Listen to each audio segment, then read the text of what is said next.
We'll pick back up on the business of writing in just a little bit, but we had a comment we received today on our YouTube channel, and it is, the more movies are structured, the more movies will feel unoriginal. Templates are fine if you don't mind to be unoriginal. If you're an aspiring scriptwriter and you want to stand out from the crowd, you better come up with something fresh, something that doesn't follow, quote, the rules, and still work as a compelling story. Remember, most stories follow conventions. Real life doesn't. So if you want to create a compelling story that is fresh and true to life, stay away from the conventions. Any thoughts? Well, I think when you talk about conventions, I think there's two ways you can look at it. You can look at it as the writer's conventions in terms of the story structure, the beats, the system, if any, that you choose to follow. But I also think there are the audience's conventions. And especially in independent publishing, if you don't give the audience what they want, they are not going to read your books, you know. And I mean, and I think some people might, you know, they call it in the novel world, they call it writing to market. You know, if you know, this particular niche wants these things, and some genres are much stricter than others. If you're writing romance, for example, there are very strict rules about, you know, there are happy ever after endings and there are, you know, sad endings, and you have to tell the reader which one it is, because if they don't like sad endings, they are not going to like your book. And, you know, there are alpha male romances and nerdy guy romances and harem romances where there's like one woman or one guy and multiple women, and then reverse harem romances where there's one woman and multiple guys. And they're very particular about what they want. And so I think that, you know, for what I write in terms of spy thrillers, I don't think it's as regimented as that. But certainly if I am selling my book as a action-packed spy thriller and, you know, the action doesn't stand out or the action isn't exemplary, or if I make a lot of factual errors and present things that are just, you know, physically impossible, if I get the weapons wrong, you know, the audience is very into the weapons. You know, if I say, I remember in Tokyo Black, actually, in the first draft, I called the magazine, which is what holds the bullets, a clip. And I got so many comments about how that's the incorrect terminology. So I actually went back and republished. One of the good things about self-publishing is you can always upload a new version of the manuscript. So I went in and changed all those and put it back up. Oh, wow. You know, those things are important to the readers, and I don't think it's fair to say that they shouldn't be, or to say that, or rather, I guess it's fair to say if you're going to ignore those things, then do so at, you know what you're doing. Go into it with your eyes open and have a reason for it, not just to break the convention. You know, I mean, if there's a point to it, it might work, you know, but if you're just breaking what the audience wants because you want to do something else, you know, the audience, I write for my audience. They're the ones buying my books, you know.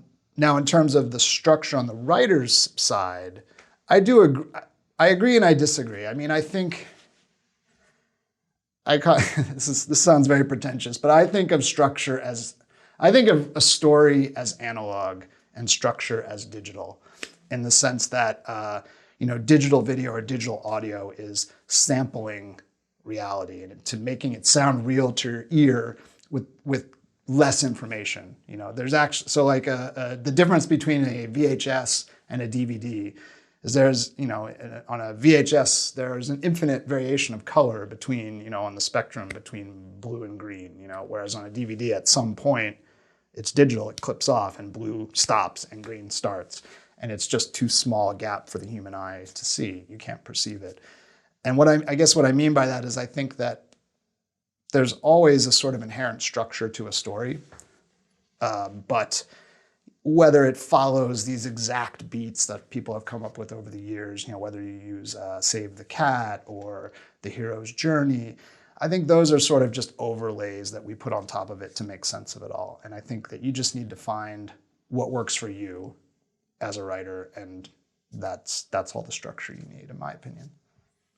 So when you've gone back in to edit things, is it just little details that I realize they weren't little to the reader, but you weren't actually going back in. No, and yeah. reading. Or, you know, sometimes they'll catch a typo. You know, I mean, I do edit my books, but even in New York Times bestsellers, if you really look, you'll find typos occasionally. So sometimes readers spot a typo and I'll go in and correct that. But I've never drastically altered the story or anything like that.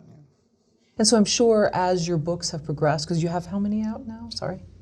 Well, I have 2 series. I also have a science fiction series, but in the Caine series, I believe there's 8 or 9.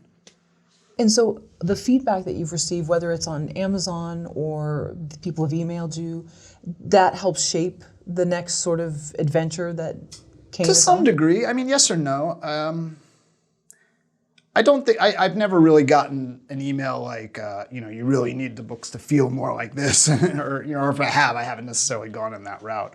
But I do communicate with my readers, and some of them are experts, you know, in weaponries. I have a lot of readers in the military, you know, so I'll reach out to them with questions like, hey, you know, the latest book, which hasn't come out yet, is set in Vietnam. You know, what weapons would the Vietnamese army use, you know, a standard issue that he could maybe get a hold of, you know, things like that.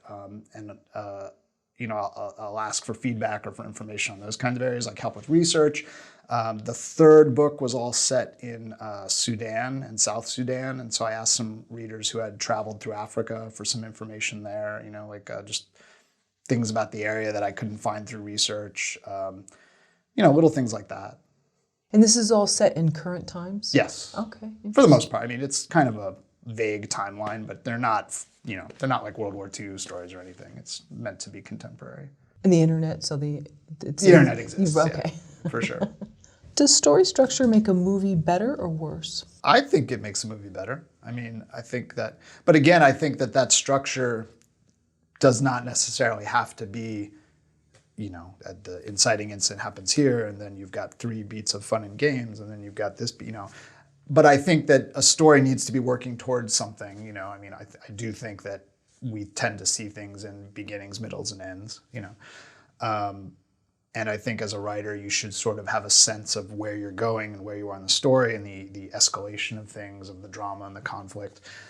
And obviously, I think certain genres, it's more important than others. You know, I think if you're doing an action movie, it's very important that, you know, you want your biggest bangs to be last. You know, you need to be building up to a big finish. So I think structure is super important there. If you're doing a small kind of family drama, maybe it's a little less important. But I think that one way or another, I do think that structure is ultimately a good thing. I just think you need to find the structure that resonates most with you, and that's what will work best for you.